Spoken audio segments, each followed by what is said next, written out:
Hi, Ravi. First of all, could you tell our readers who you are and your company and what you do? Sure. So I'm Ravi Lichtenberg, and I'm the founder of U Strategy Consulting. It's a boutique consultancy focusing on strategy, connecting customer psychology with business objectives for bottom line results.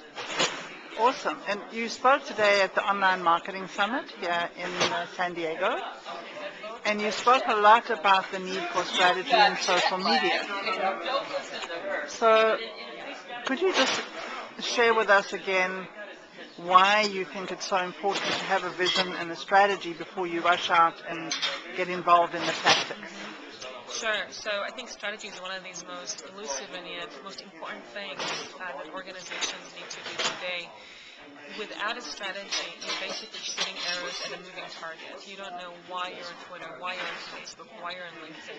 The question of what your customers are looking for, where they're spending time, what is it that's important to them are not answered by being on social media channels. What's being answered through that is the strategy. Strategy is to answer that. And the only way to understand the best way to reach to your customers and to share with them the information or give them the value that they want is by first of all taking a step back and looking at the strategy and the vision for a company as an entity in this evolving world. Great. So you gave 5 suggestions, tips that companies could use right away. And what are those 5 things they should be doing? Okay, so now you know there are a lot of them, as you know, because you train organizations on that. The 5 that I chose for today, and let's see if I can remember all of them. One was around have a vision-driven strategy, but a campaign-driven implementation plan, so that you direct everything to a strategy and vision, but then you choose 2 to 3 campaigns maximum to focus on for implementation. The second one was around figuring out how you can own your own content as an organization, instead of distributing it across different platforms. So aggregate it on your site. Make it easier for people to come to your site, to talk on your site. That way, you control the information that comes to you. You're not reliant on other third-party applications or service provider to give you information about your customers.